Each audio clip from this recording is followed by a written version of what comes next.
You know, there's a lot of great OU podcasts, but there's only one where the horns are always down. Ladies and gentlemen, this is the Horns Down Podcast. All right, party people, we back with another episode of the Horns Down Podcast. I got my guys with me. Tonight for sure. We got a roundhouse. We got Jason, we got Ty, we got Jay, we got PG. I'm going to let everybody go down the line. Just tell everybody where they can find you and your content. We got a lot of topics to talk about tonight, y'all, and these guys have talked about it at length. But hey, let's all get together. And y'all know, I got to add a little spin to it because I definitely got a lot to talk about. Like I said, I got a lot to say, but let everybody just go ahead and let everybody know where they can find all their content. Jason Watkins, Hall of Fame, college football. I'm always here too. It seems like I got a toothbrush at every one of these guys' places, but you can find me on Twitter at JW_HOF, HOFmedia.us on the web, and then at CFB-pod. You guys know where I'm at, man. Just come see us. Yeah, Ty, you've read around the table, sports, that's about it. It's just where I do content. It's Jay, Unfair Sports. Y'all know me, just like Jason. I got a toothbrush at everybody's crib because, that's what we do is we're family. Fam. Y'all know me, the PG show. Right. Who are you? The PG show. Preston with the PG show. There we go. Oh, okay. Right. However, you can just call me the PG show. That's what people call me in public. So, Hey, the PG show. The PG show. Hey, that's the PG show guy. It's a But, PG-13 show. Hey, I just want to jump in here. Okay, so first off, gotta talk about it. Recap of the week, big news of the week. OU has two offensive coordinators, two new guys, two program guys. You got Seth Litrell and Joe John Finley, who are the new offensive coordinators at University of Oklahoma. Levy has left to Mississippi State. Wish him all the best.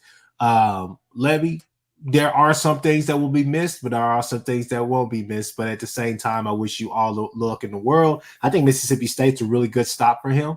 And I think after that, he could be on the bigger and better things, but he's a guy that could go there and legitimately win 8 to 9 ball games a year. I think he's going to be able to get some talent. And one thing that I think him and Lane could do, they're not going to be able to shut down that state, but they could keep some of the top talent from Mississippi. Mississippi is a very rich state with talent. So that's something to keep an eye on. But title of this video, the first portion of it is why Litrell makes sense. So I'm going to say this just to get my 2 cents out there. Okay. So I'm very interested in this offense, really interested in this offense. I went back and watched Mason Fine highlights. And one thing that I really enjoyed about watching those highlights was simply this. Litrell wants to push the football down the field. He wants to give his guys one-on-one opportunities on the outside. You see some of the same concepts. And I know a lot of people are like, well, is he going to run the same thing that Levy runs, different things like that? You will see some of those concepts, the slants, couple of maybe the little bubble screens, different things like that. But he's pushing the ball down the field. And that offensive line, even at North Texas, they were getting a really good push. So I'm eager to see what he's going to be able to do with Beating Bow, coming up with whatever scheme that they're going to have. Obviously, the run game, I think the run game is going to look really well. But I think that pass attack, and I know people are going to say, well, does the air raid? But, I mean, he has some really interesting concepts built out of what he was trying to do. But Mason Fine was in my opinion, Ty, you would know simply because, you're down there around North Texas. He was a really good quarterback, and he was able to make some plays. A lot of 50-50 balls, but at the same time, you're able to make plays and you're able to push the ball down the field. So to me, I think Seth Litrell makes sense just from a continuity standpoint. I keep saying him, but Joe John Finley as well. You're able to keep this class intact, and you're able to bring in those guys, and you're not teaching them new language, new playbook, new any of that. You're teaching them just, hey, similar schemes, but this is what we're doing. So the power effect, for me, is just getting a power run game and being able to really, force the ball down the field or push the ball down the field is better. And we saw Levy do that towards the end of this season. West Virginia, obviously the game against TCU. And I think, to me, I'm just like, why didn't we see more of that, right? So with that being said, Jay, I'm going to go to you, then I'm going to go to Ty. Jason, I'm going to let you have the last word on this, but after Ty, I go to PG. Okay. Yeah, so, like you said, we talked about this ad nauseum, but I think as I've thought about it more and more, and even in conversations with Ty, which was good, and I'd love to hear Ty's opinion on this as well. After talking, it made the most sense going with Finley and Litrell. As you know, Litrell's going to be the play caller. Joe John's mainly the co, and I think he's going to focus more so on helping, just facilitate what needs to be done to get the plays completed. But the big thing is Joe John's been in the system since like 2015, so about 7 years. He was with Heupel up there at Missouri. He spent time, of course, Ole Miss with Lebby and followed him around. He was at Baylor with Lebby. So he's been with the two for the last 7 years, except for 1 year when he was at Texas A&M. And I guess there he probably learned what not to do. So now coming here, having both of them keep that continuity going, that's kind of critical when you're moving forward with the team and going into the SEC. But also, now I was talking to Ty about this through the haze this morning. One of the things that really jumped out to me in the thought of those two being there is I can see Venables going to a similar system as Saban, where the offense never changes, just the figureheads on it does. Terminology stays the same and all of that, but you can bring in your own wrinkles or whatnot, but makes it easy to transition, because if BV understands what's going to happen here, this ain't going to be the last dude to leave. I anticipate us losing offensive coaches every 2 to 3 years, because that's what happens when you have a successful offense. You're going to see those guys be sought after as head coaches. And unfortunately, these teams think that an offensive coach is going to win. It's been proven for the most part. It's just not very true. But statistically, you have a better chance with a defensive coach than an offensive guy, just bringing a really good offensive coordinator that can manage that side of the ball. The best thing about Litrell is he's a head coach for 5-6 years at North Texas. He knows how to manage a game. So that's not something of a concern that Venables will have once he's out there. So it made sense to do that. I know everybody wanted their own splash, but one thing to think about too is sometimes when you bring in a high-end offensive coordinator, they usually want to bring their own staff with them, right? They usually have a system set up where they want their own people. Heard Gabe Eicher talking about it on the Oklahoma Breakdown, and that was a good wrinkle to add to think about. Now, does it always happen? No, but it's something to consider, because the better the offensive coordinator, the more likely they want to do their own thing, because they want to treat it like they're a head coach. So that's something to consider. But I think that that's a very good move by us. Yeah, I made a video, what was it, 8 months ago? Whenever Oklahoma had brought in Seth Litrell, and I basically called the shot right then and there. And I was like, hey, there's a good chance you're looking at your next offensive coordinator. Mm-hmm. At the time, Lebby had chose to stay with Oklahoma, but I thought all the writing was on the wall. He was getting opportunities. And in this game, in this industry, if you put up numbers, you're going to be rewarded with opportunities. He had a lot of opportunities come knocking last season, a lot that weren't publicized, but a lot that, you heard about through back channels, and you knew. I think that everybody on this panel had a good idea that Lebby was only there for 1 more year, maybe 2. But if he was there for another year after this year, let's be honest, gentlemen, it was probably not going to yield the best results this year. You get what I mean? Like, best case scenario was that your offense was so good that he was going to have opportunities you just can't turn down. So Seth Litrell makes a ton of sense for several different reasons. First and foremost, we talk about where he's been. He's been at Kansas. He's been at Arizona. He's been at Indiana. He's been at North Carolina. He's been at Texas. So he's got recruiting ties to several different places. Plus, he's got head coaching experience. And anytime you can get an offensive coordinator with head coaching experience, I find that to be an absolute win. Yes, there are exciting young offensive coordinators out there who I think are going to be stars. Brennan Marion, for instance, the go-go offense. I think that's going to be something that's going to be impossible to ignore for too much longer. but he doesn't have the experience of a Seth Litrell, and I find that to be an incredibly compelling factor. Now, whenever it came down to the secondary hire, Joe John Finley or Emmett Jones, I actually thought that it would be Emmett Jones whenever I heard that it would be an offensive coordinator and co-offensive coordinator scenario. And the reason was simple. It's because Emmett Jones has more experience in that capacity. I mean, yes, he's been a wide receiver coach, but he was also player development at Texas Tech. Then he moved into wide receiver, then wide receiver at Kansas, then wide receiver and passing game coordinator at Kansas, wide receiver passing game coordinator at Tech, and wide receiver passing game coordinator at Oklahoma. I thought it made sense to go with him. But at the same time, I think if Litrell's calling the plays, because one of the things I talked about in my video is I think there was some question as to who will be the main guy calling plays. It'll be Litrell.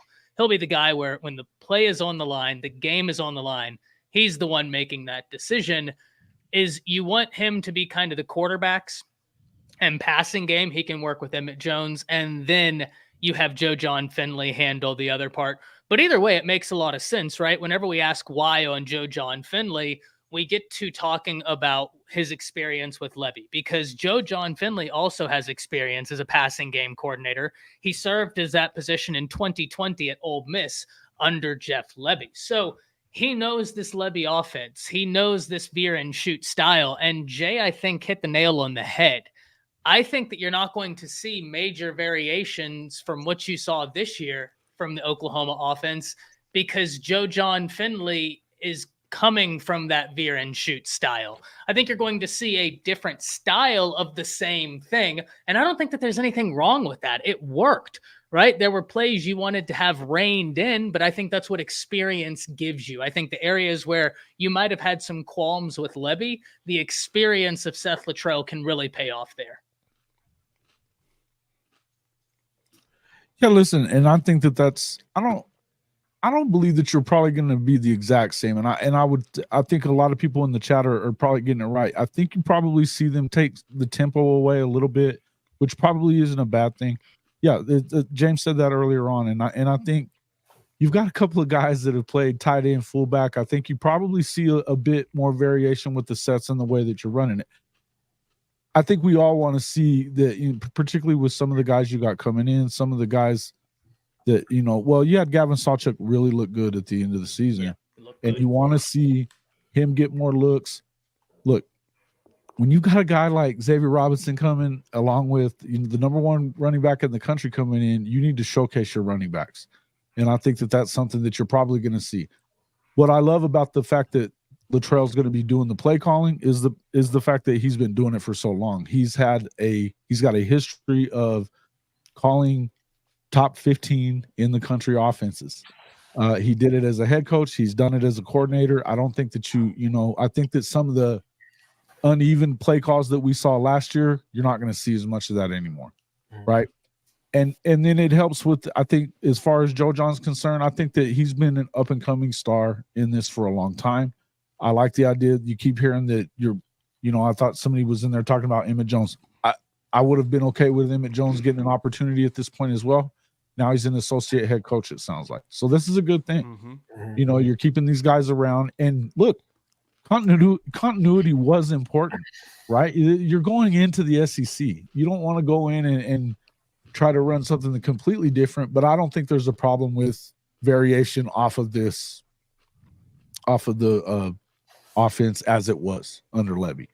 I think you probably see less jet sweeps. That's important to some of us. Well, PG, go ahead and tell us what's your thoughts on this hire, and why do you think Seth Litrell?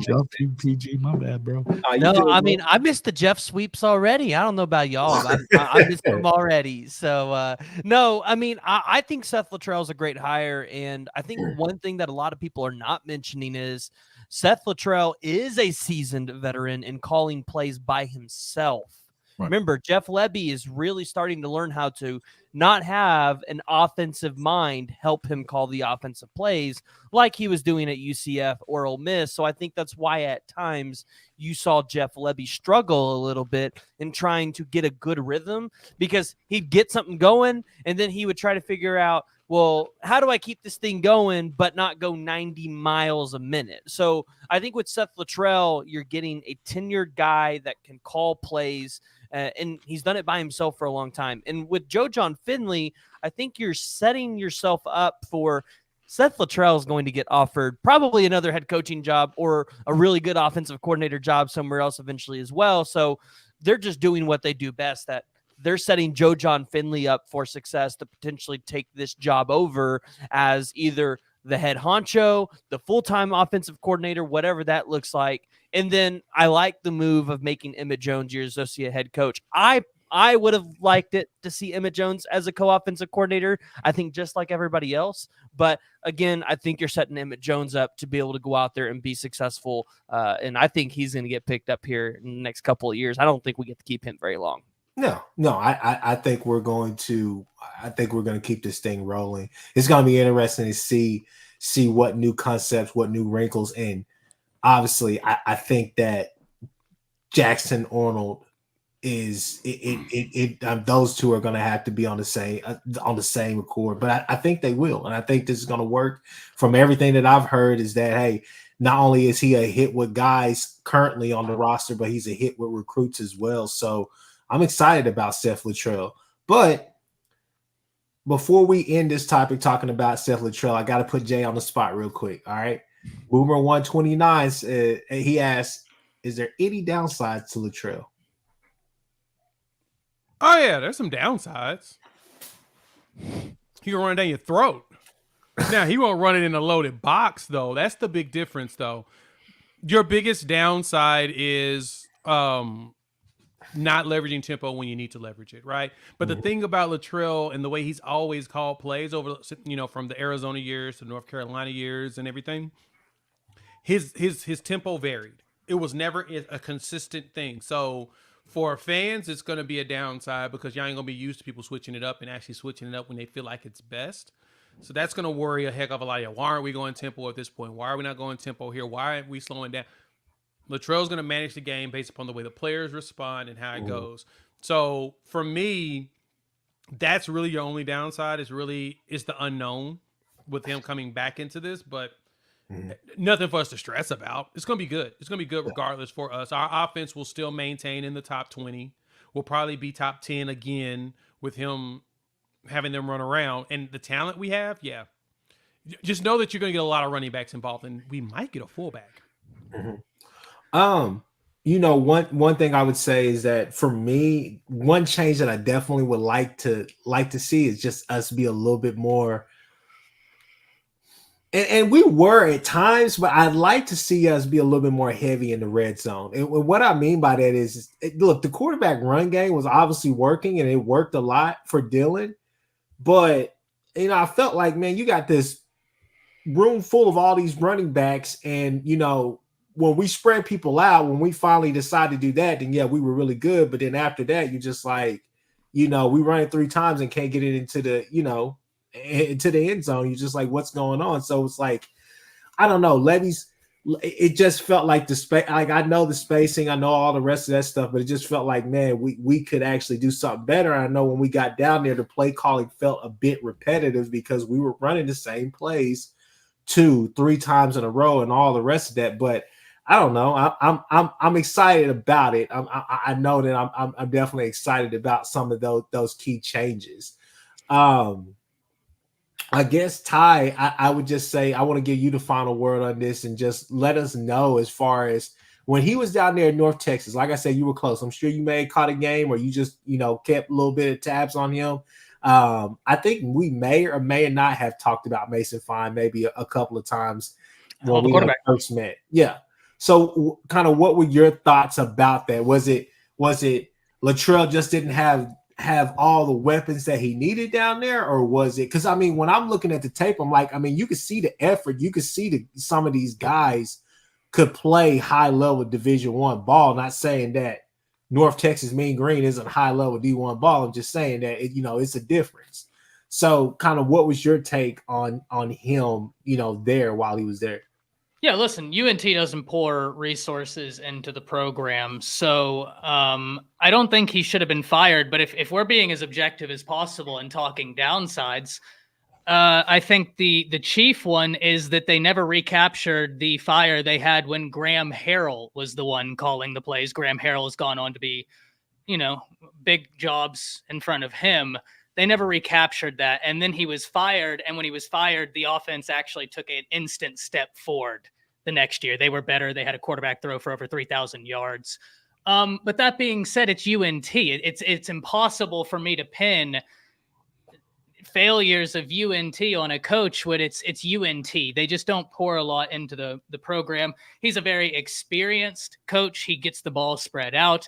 But if you're asking me I don't have a downside for you. Downside's far too strong of a word.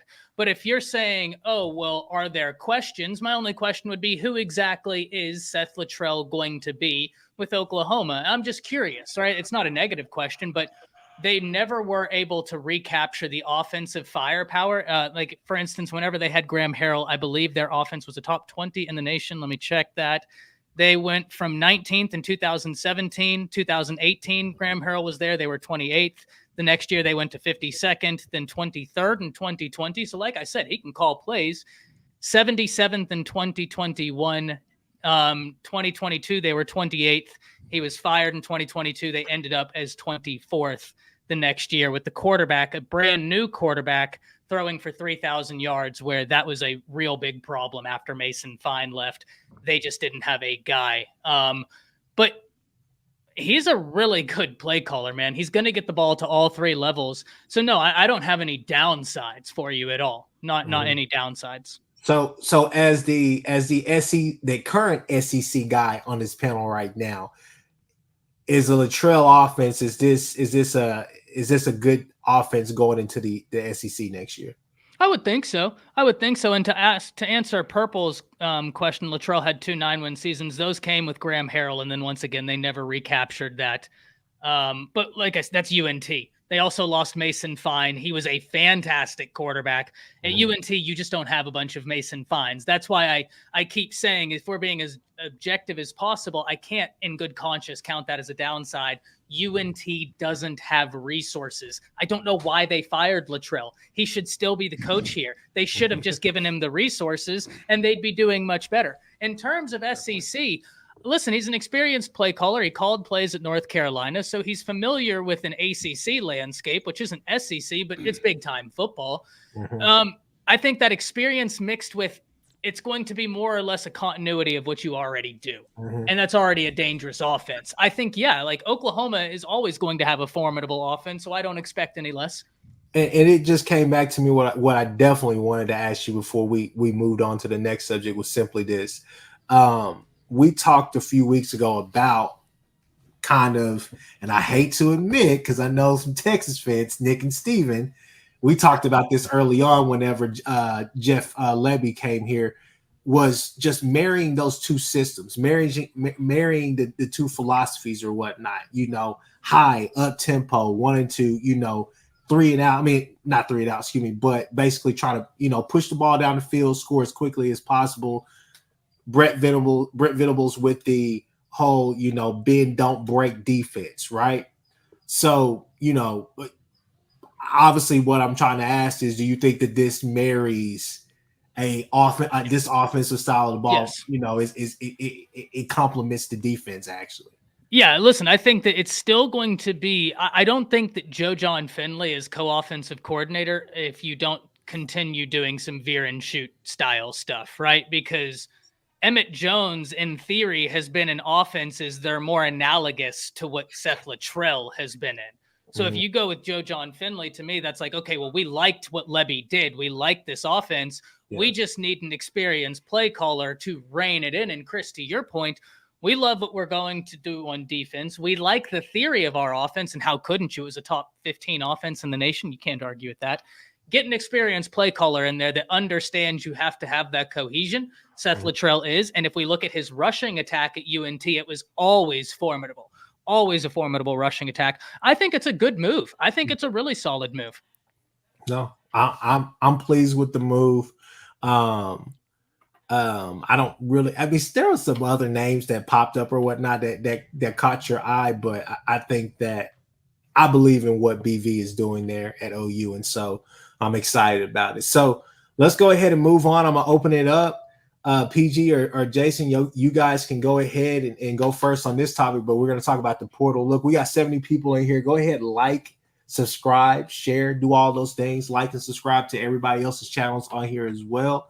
But obviously, I mean, the two big ones with OU, and we can move on to kind of some other players coming from other different conferences, teams, or whatnot. But obviously, we lost a tight end. We lost a running back that some people are upset about. Jay, I know you're probably upset about losing Tawi. I'm not necessarily upset, but I'll let y'all have it. Y'all go ahead. I'll lead the way, I guess. I'm only upset because I appreciated what Tawi brought. You know, he brought up for real toughness at the running back position, right? When they put him in, they got him going full steam ahead forward. He was just running through dudes, right? A lot of the times he was giving us good yards. So it saddens me to see him go, but it makes sense. He's probably going to fall in the depth chart, and it's nothing on him. We've just got some pretty solid dudes pulling up here in the fall, and we're going to probably go after at least one person in the portal. So losing him hurts, while at the same time understanding 3 running backs coming into the class here. We've got a whole bunch of walk-on dudes in the class already at running back. If Emeka Megwa shows out the way that we think he's going to be able to show out, because he did get a carry last game, 1 carry, 6 yards. And you know how I feel about Megwa. That dude's a ginormous human being. If he's healthy, he's taking carries. There was no chance. Because the thing is, Tawi 5'9", 215, right? Bowling ball running back, dope. Megwa 6 foot 215. And a healthy version of him ran a 4.4. Yeah, you're playing Megwa, period. Right? And he's also a walk-on. So let's see how healthy he looks coming through the spring, going into spring game. If he shows out, expect him to play. Period. That's the only reason why I'm not as upset, because it looks like Megwa is back healthy. I'm not upset about it. I think that you could kind of see it coming when he wasn't getting as many carries as he felt like he needed to get. He got a suspension in there somewhere for, something happened between him and DeMarco. So I feel like it was probably best for him to kind of, hey, look, sometimes you need a new change of scenery. I feel the same way about some of the other guys, maybe, and you've got a bunch of guys coming in. Yeah, we just talked about earlier about the fact that you've got Xavier coming in and you've got Taylor Tatum coming in, and look, you're going to get, and you've got Smothers, and I don't know if you're going to end up keeping Smothers or not, or what's going to happen there. But you've got, there's a lot of guys that are top end blue chip running backs, and there's only one football. So, and they run an air raid. So, you have to expect that you're going to lose some of these guys if they're not automatically getting playing time. This is the time that we live in right now. It's transfer portal time. And if people feel like they can get a better opportunity somewhere else, they're going to go somewhere else sometimes. It's just the way it is. The good news is Oklahoma's not the only ones that are going to have to deal with that. So is everybody else. So, you're, as long as you can continue, doing what you're doing right now, as far as bringing in those guys. And one thing that we know DeMarco's doing is recruiting very well in that area. If you get them running the ball a little bit, we'll see kind of how it goes, but I think they're going to be good to go. I do. What, did Jay just get banished to the Shadow Realm? I don't know. Shadow Realm. I'm just like, I love how everybody else knows that reference. I'm glad I'm not the only one. PG, what's your thoughts on Tawi? Because I know coming into the season, you were pretty big on Tawi. Yeah, I mean, Tawi, he's a really good back, and I think he is going to get an opportunity somewhere else. And I was telling Jay, I said, honestly, Tawi gives me Bama running back vibes. I don't know what it is about him, but he kind of gives me that vibe that he'd be a good Bama back. But no, I mean, I agree. He would have gotten lost in the depth chart next year. You got Xavier Robinson coming in. We know the staff is going to want to play some of these younger guys. I fully expect you to have Javonte Barnes, Gavin Sawchuk, Dalen Smothers part of this team next year. So, there's just going to be a lot of carries to go around between these backs. I think next year is the year you see probably I'm not going to say a mass exodus, but a good chunk of the running backs that just couldn't cut it here at Oklahoma hit the portal. So 2024 is when I think you see that the hit the biggest. But in terms of Oklahoma in the transfer portal, this isn't going to be the only big name. I think a lot of OU fans see hit the portal and are like, wait, what? Listen, at the end of the day, they're going to get sat down right now. They're having exit interviews, and some players have made the decision to hit the portal. They just haven't announced it yet. Now, we're not going to announce that for you because it's not our place. But over the next couple of days, you're going to see more and more, and you're going to have questions. But I think you're going to see Oklahoma do very well in the transfer portal in terms of guys that are already there. I mean, I look at guys that Oklahoma could chase, like a Dylan Barrett out of Wisconsin. He was their center. He's got a couple of years left of eligibility. He's been a backup. Just really hasn't got a chance to crack their depth chart. But hey, Oklahoma, if Andrew Rain leaves, they might be looking to get an extra center out of the portal. And then you look at Grant Brigham out of Kentucky. He's been injured, really hasn't been able to get on the field because of that. So he's in the portal. And then you've got Jalen, and I believe it's pronounced Conyers, the tight end from Groover, Texas, was a part of Oklahoma back in that 2020 class, originally recruited by Kel Gundy, back in the portal now from Arizona State. Who knows? This might be Oklahoma's thing with tight ends, right? You have your tight end transfer out, and then you bring them right back in for another season or two. But I think you're going to see Oklahoma clean up very well in the portal. There's a lot of defensive linemen that I've seen out there, 4-star guys like C.J. Clark or Aeneas, I believe it's pronounced P. Bells. I really like those two prospects on the defensive line. They got a couple years of eligibility left. I think Oklahoma could start sniffing around a little bit, especially with Joey Slackman. I think they need to go out there and offer that kid. Don't know why Todd Bates hasn't done it yet, but I'm ready for the transfer portal to heat up. So, Ty, before I let you go, I gotta ask you, man. Everything that PG said, everything that Jay said, everything that Jason said, I agree with it all. I'm like super depressed right now simply because I'm just waiting for all of the where's the chaos in Texas A&M? Because there's a couple of guys on that defense that I need right now. Like I need them in the portal so I at least know that we have a shot. Like what's going on, Ty? You may be disappointed.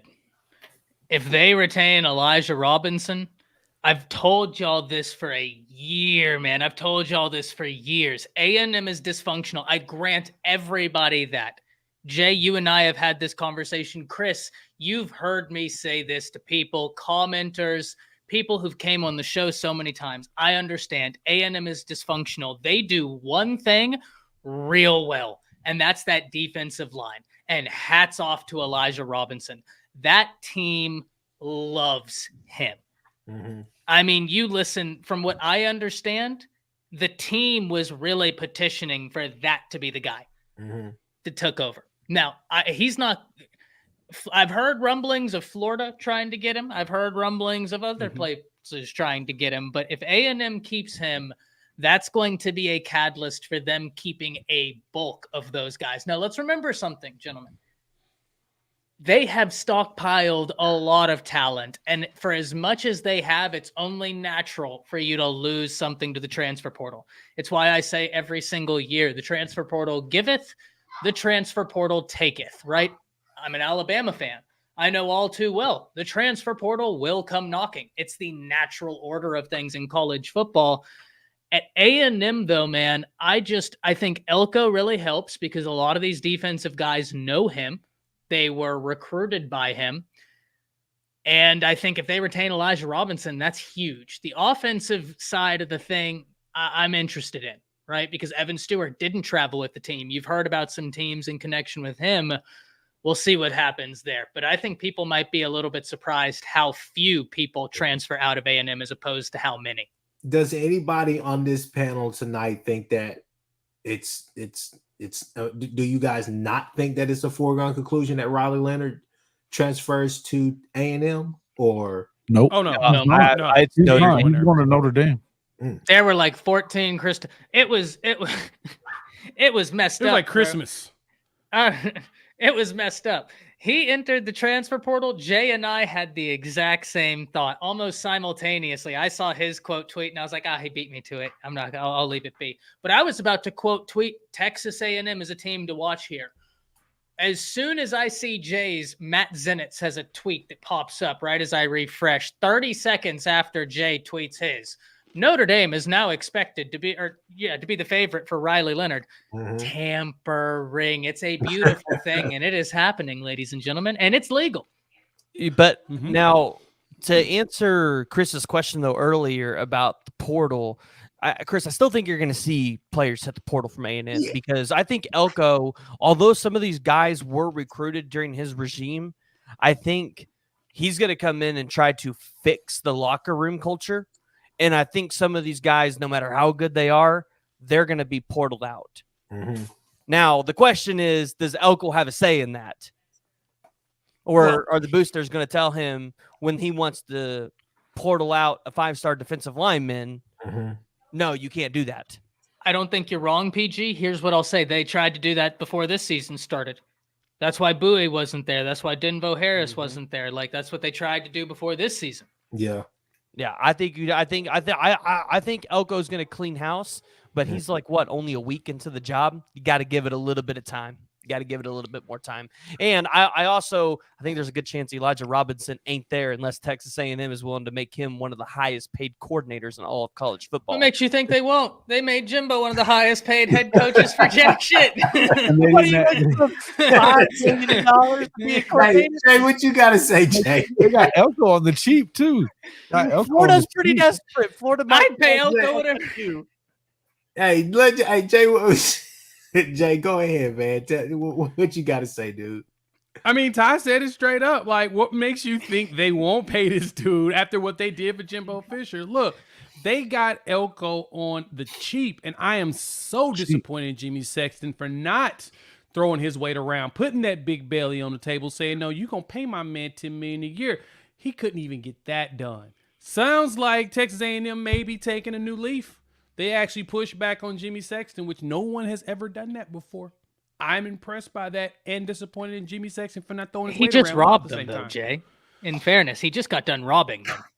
Well, I mean, he didn't wear a mask, though, and they knew it. Exactly. And so he just, fair point. Fair touche. You're probably right on that one, but no, I mean, I'm waiting to hear about an extension for Elijah Robinson, and I ain't seeing nothing out there yet. I ain't seen no changes. I ain't seen no retention nothing. I heard that he's planning on it, but we ain't seen nothing definitive. So honestly, we won't hear about anybody leaving until probably this weekend. Until they figure out things with or late December, January, dare I say? I mean, it feels very Jamar Cain-ish, right? Their season's over, so like, why wait? I think the thing is, it's more so of how quickly can they get Elijah Robinson locked down? And again, I understand what Ty said, and I don't put it past Texas A&M to go out there and give him a $5 million price tag because he's done a very good job, one, at development, but two, out there recruiting. But Florida might try to do something stupid as well and give Elijah Robinson like some stupid amount of money to come be a coordinator. Did they fire their coordinator? They fired their defensive line coach. And they fired the defensive line coach. Did they fire their defensive coordinator? I'm not sure. Oh, he's gonna go, bro. I'm sorry. Look, Austin Armstrong. Armstrong. He's gonna be gone. Okay. I mean, if you get a chance to get Elijah Robinson, yeah, you're probably letting him go. Oh, I'm not disagreeing. Whatsoever. And it's his first year as DC. Yeah, no, I totally get that. I'm just waiting to see it happen. You're right. You're definitely right, Jay. I would assume I'll put it like this. I don't imagine a world where you get rid of Corey Raymond and you don't get rid of your defensive coordinator. Corey we're Raymond. Talking about Florida here. But you win. I got nothing. Please argue that down for me, Ty. I would love to hear it. I know you're a debater. I want to know. If you can argue that down, I'll shut up. But we're talking Florida here, right? Yeah. Especially the way Florida man operates. Give me a bit. I got it. Yeah, find an article there. Find something in the legal terminology.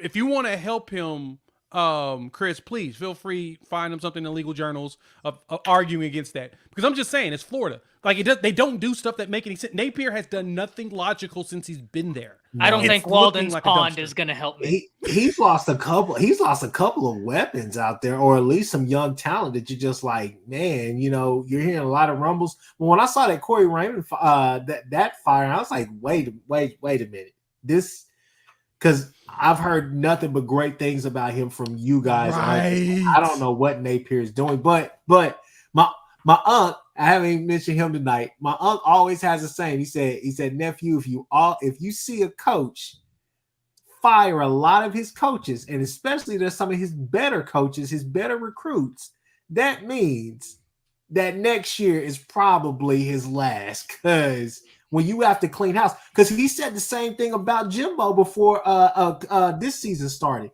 He said Jimbo fired basically everybody on his staff, brought in a whole new staff, and he said that tells me something is up there at Texas A&M, because you don't do that. You don't see that either.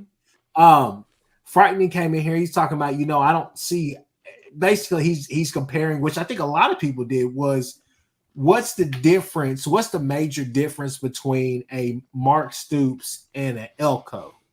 Because I think that's kind of, You can highlight. Elko's a good recruiter. Yeah. But again, although he's a good recruiter, I don't think it's enough to keep some of these guys there, because I look at a guy like Walter Nolan. It's the guy I pointed to all year long. Yeah. He hasn't done much at Texas A&M, and it's not because he doesn't have the talent. The development hasn't, I don't think, been there 100%. I don't think Mike Elko can get a guy like that to stick around, which is why I know we haven't seen it yet. I think you're going to see these guys at the portal, because these guys are going to be juniors. They're going to be draft eligible. They want to get to the league as fast as possible. They're defensive linemen. So who's to say a Walter Nolan doesn't hit the portal, go to Bama or Georgia, which were two of his top schools, by the way, has a good year, works himself into the first round. But he can't do that at A&M. I guarantee he wouldn't be able to do that at A&M in 1 year. And they've shown time and time again at places like Bama and Georgia, you just need 1 year. Can you guys just tell me, is he in the portal? Because I saw a thing where he put out like a story or whatnot saying that he wasn't in the portal. But what's going on with KJ Jefferson? I thought he's in the portal. That's what On3 posted. That's what On3 put out there. Yeah, they put that out there, but afterwards, there was somebody had posted one of his stories where he said, I haven't made a decision yet." So I don't know. I mean, maybe he decided that Bobby Petrino came and he wanted to be a part of Bobby Petrino's offense. Oh yeah. Oh yeah. Well, I mean, we saw what Petrino did with Lamar Jackson. Yeah. But it would be. I hear what Petrino said. Yeah. It doesn't make a lot of sense for him to go somewhere like what South did you Carolina, because you're going to be in the same position. Go ahead. Petrino. Jay, what did you just say? I didn't say anything. What are you talking Yeah, about? you know exactly. Todd's gonna fight me for the end of the night. One of the all-time generational talents at the position. Yeah, he put on his Instagram that I haven't made my decision yet. So, but I bet his name's in the portal. Yeah. You know what? Nowadays, just put your name in the portal, and especially if you're an elite quarterback, shop around. If you don't find something you like, you can just put draw, and that team will take you right back. I don't think they would take him back. Caleb Williams enters the portal and then says, "You know what, Lincoln? I want to come back." Lincoln taking his ass back.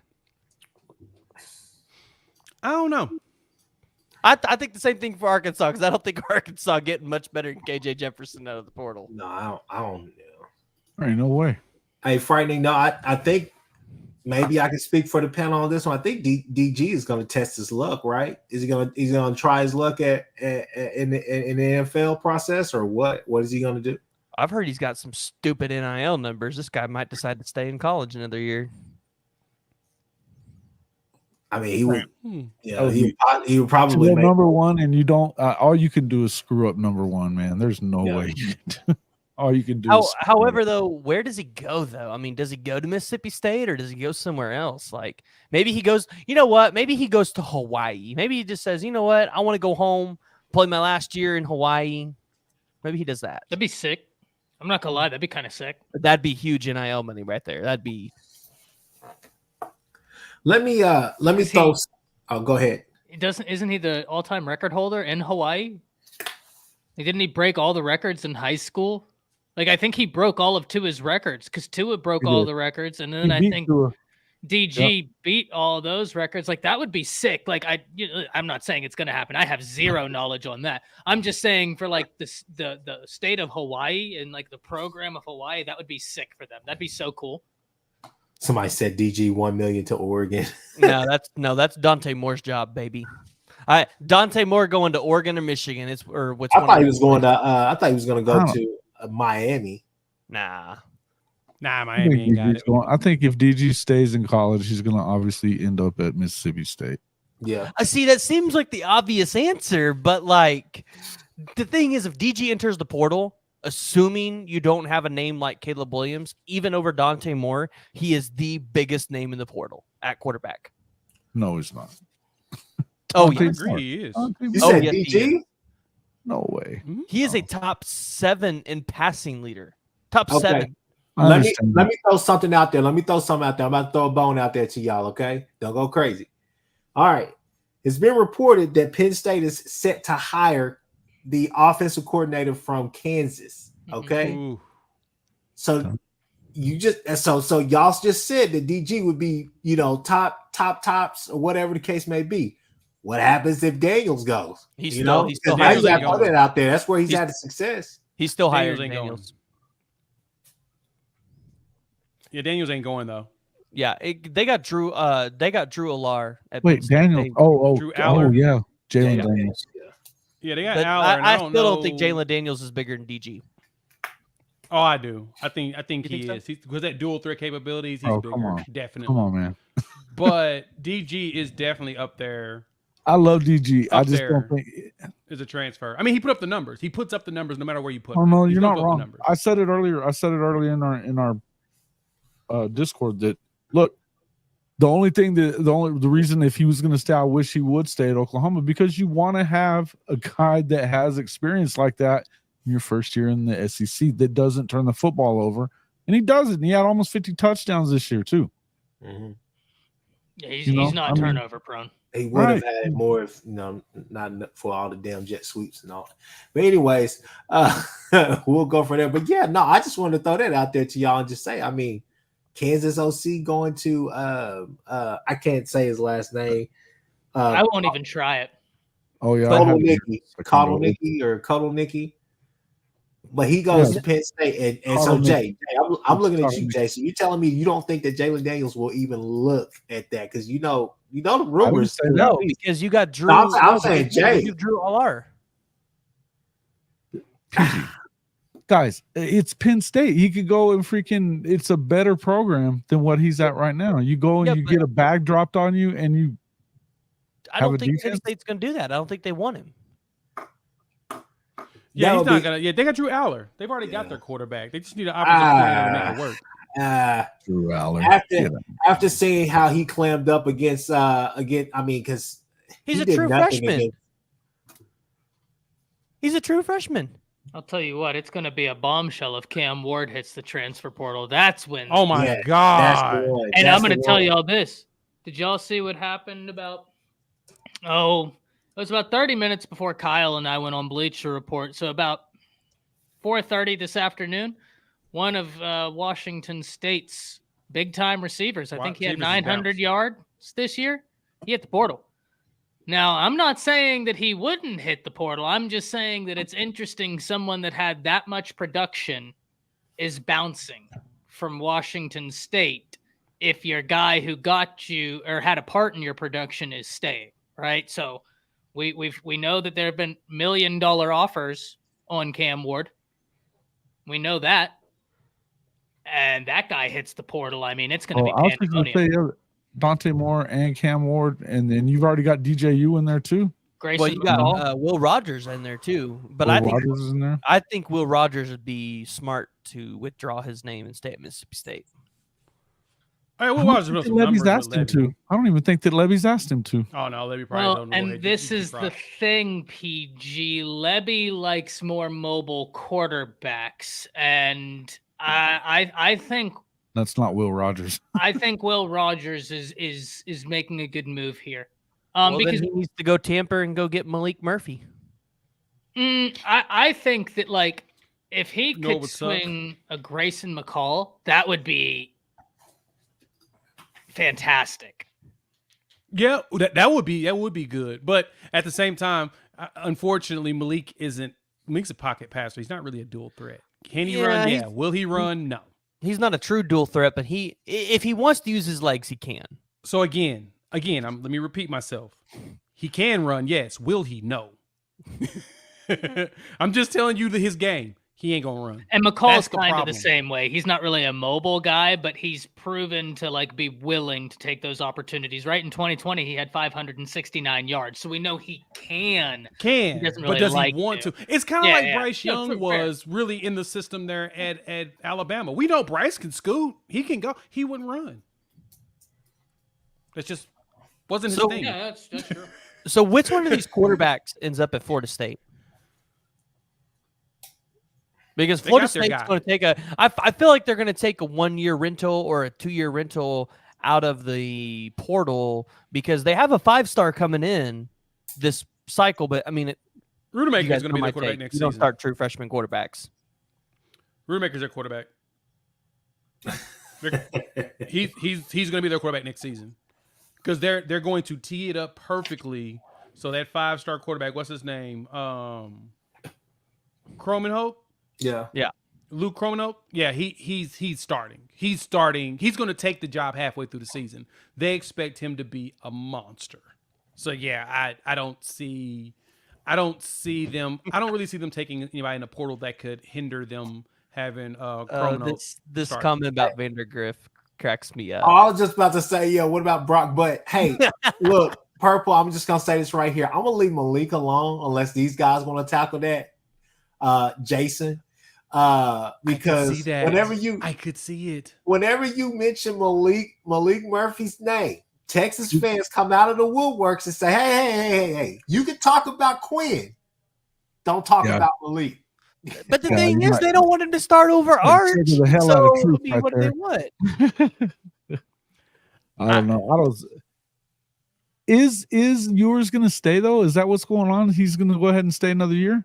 Because if that's the case, I could see Malik leaving. If he's expecting to be the starter next year and he's not going to be. I mean, And I kind of like what Shawty mentioned, though, mentioning Brock Vandegrift. He should have entered the portal last year, but he didn't. He would be decent at Mississippi State. Wouldn't be bad at all. No, it'd be interesting for sure. It would be an extremely interesting thought with the way Vandegrift plays his game there at Mississippi State. I think Levy could use it because DG isn't the fastest dude, but he knows how to run an RPO. I bet you Vandegrift could figure it out because that's really what Lincoln Riley was going to have him really do here anyway when they initially recruited him. And the reason why we ended up with Caleb was because Vandegrift decommitted, and so they went ahead and got Caleb. And Caleb was going to walk on and take his job anyway, but still, that would be interesting with Levy at Mississippi State or even at Ole Miss with Lane Kiffin because he's going to have to do something. I mean, Jackson Dart is cool, but it obviously looks like he ain't that guy. They're saying Hank Murphy should take some ATM money and play some football. If Ewer stays, Malik leaves. What Truth is saying. I think that happens. I think that's the fact. I think that is a fact. He's ready to go. Ty, wait a minute. We're talking about guys leaving, backups and stuff like that. Ty, what the hell are y'all gonna do? I mean, hell, we sitting here. We're loaded. We feel that we're loaded at running back. Y'all feel y'all loaded at quarterback. I mean, Ty Simpson. You got Julian Say. I think that's who's coming in. The number one quarterback in the nation coming in. You just took the number 2 and 3 quarterback from last year's class. So I mean, who's staying and who's going? Who is what's that guy's name? I always bring him up to you. Blake Bornstall. Who is Blake Bornstall? Who's leaving? You mean Blake Barnett? Whatever his name is. You know what I'm saying. He said Barnstall. He's just making up names. Yeah, I have no idea who's leaving, but I'm not worried about it because I think Jalen Milroe's coming back, and we've seen what Tommy Rees has done in terms of his production in a matter of less than a year. Now just wait until he understands like everything. He's really turning a new leaf, a whole new year with Milroe in that system. Yeah. Dangerous. Plus Julian Sayin is coming in.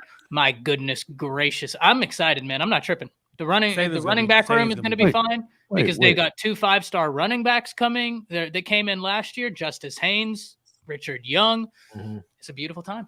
Richard Young is just the name of a running Milroe back. returns, though, right? You think Jalen Milroe? I think so. He's a redshirt sophomore. Okay. Yeah, he's not draft ready yet. Yeah, he's not draft ready. Okay, for some reason, one more year. I mean, he is going to fly up draft boards. I mean, next year. This class is too deep with quarterbacks. He would get lost in the shuffle just because of questions about his ability to translate to the NFL. But next year, different story.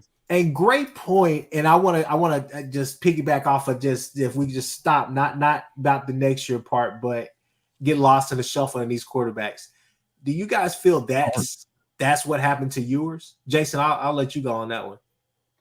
Is what happened to yours? That he would say that again? Do you think that he felt like his draft stock was not going to be high enough for an adequate place, especially with all the quarterbacks? Caleb. I don't think that there's any doubt. It's deep. It's deep when it comes to the draft. Now, you've seen a lot of people have him slotted in as a first rounder, fringe first or second rounder, though. Yeah.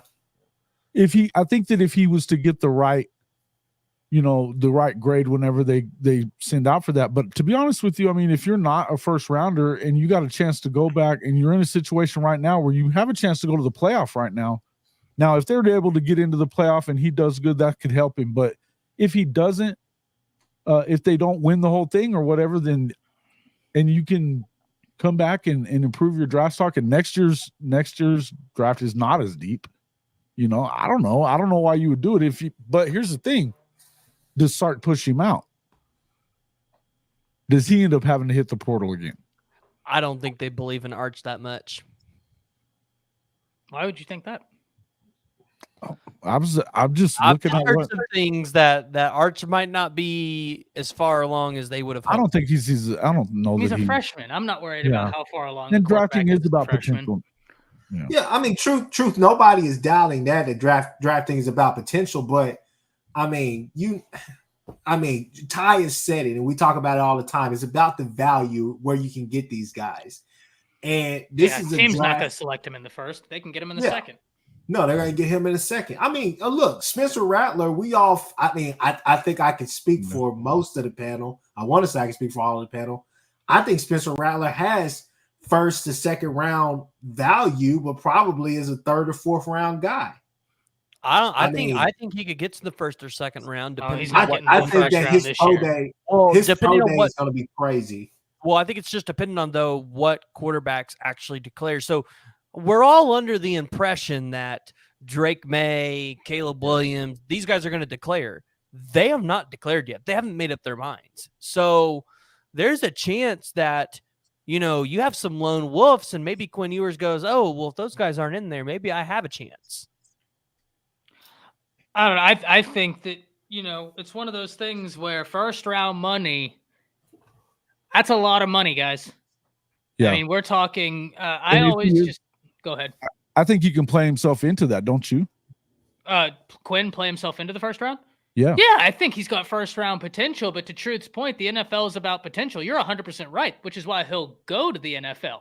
But the draft is also about really smart people finding any ways they can to release propaganda amongst the teams to devalue players so that they get the best pick at the best place. And someone like Quinn, there's no question he's an NFL quarterback. His ability, you're right. That's why I think it's smart he comes back a year, continues to develop. And the most important thing, gentlemen, I had a former football player tell me this. What's the best ability? Availability.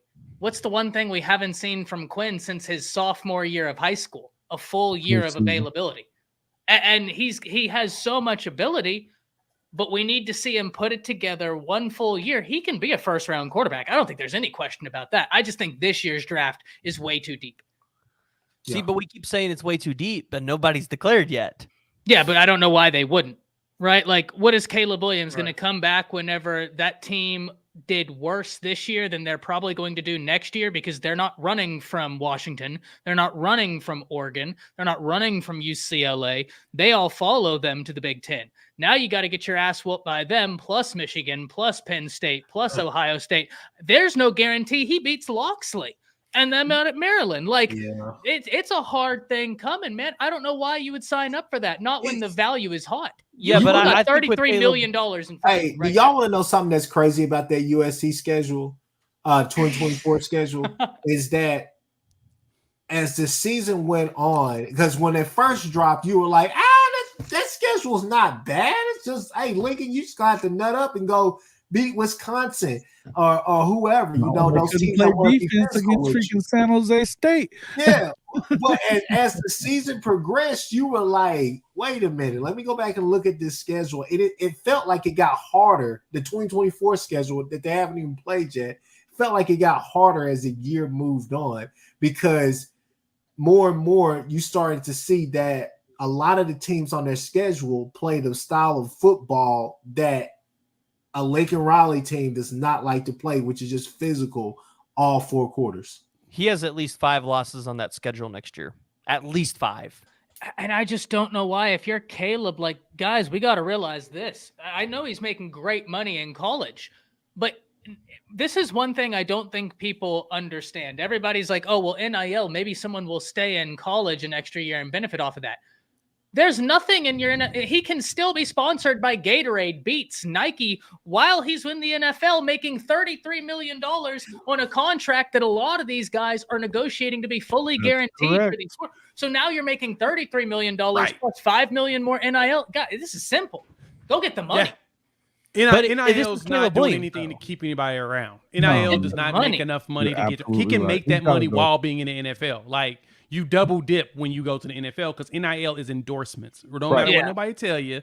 It's endorsements. It's the only way it can be. Remember how many people used to say Kyler needed to go play baseball? There's more money in him being the number 1 pick in the football draft. Even though there's more money in him playing quarterback. Yes, exactly right. That's as long as he gets that second contract, he'll make more in football in a shorter period of time than he would in baseball. That's right. But in baseball, he can end up making a $400 million contract, but he has to make it 10 years, right? Yeah. NFL, it's 4 years at quarterback, baby. Then you got the $100 million contract. So instead of now, he can go play baseball and probably still qualify for that large contract if he shows out still. But yeah, you're right. But that's the thing. It makes no sense to come back if it's Caleb. It's 0 cents if it's about money, because NIL will never cover an NFL contract. But see, it's Caleb Williams, though, and I could totally see Caleb Williams trying to get that championship. I could see him trying to do it. Listen, I get that. I can see him being an idiot. You're right. That sounds about as dumb as I would expect him to be. That would be dumb. Well, listen, no. Competitive. Listen, PG's talking about he's a very competitive person. I don't disagree with you, PG. You can be competitive on the next level while you still rake in all that money, which is he's not going to diminish his competitive spirit. He'll be playing on an entirely different level of football. And if he wins there, it's even greater. So, get the money and the glory. That's the problem. If a team has the number 1 pick and he doesn't want to go to that team? He doesn't want to go to the number 2 team. He doesn't want to go to the number 3 team. Like, does he go what? Every team's going to suck that he's going to go to. He ain't got a choice. Yeah, no matter what. Because that's how the NFL works. It's always bad Cleveland. He's great. He's great if he doesn't go to Chicago. You'll be just fine. They'll figure it out in Chicago. Hey, I hear Chicago might be going after Harbaugh this year too, so he can go out there with him. Yeah, go get the money, man. You can still go get the glory. Go get that money, man. Nothing in life is guaranteed. Get that guaranteed money.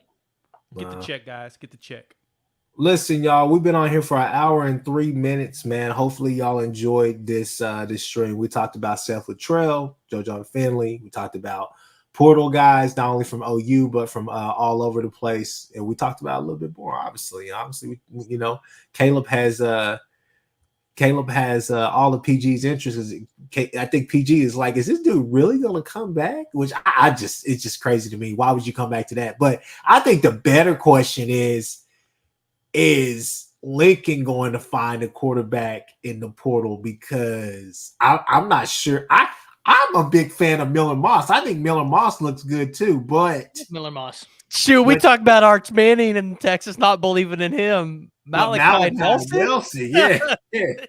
Oh no, like look, Malachi Nelson might be fine too. He has a generational quarterback now, and he didn't get it done with a generational quarterback. He didn't get it done with Caleb. He didn't get it done with Kyler. He didn't get it done with Jalen. He didn't get it done with Baker. He didn't get it done with all Spencer. Like at the end of the day, guys, like I don't know. There's a lot of changes that have to happen. I like Miller Moss. Like if they lose, it's not on Miller Moss because they weren't winning when they had Caleb. Yeah. What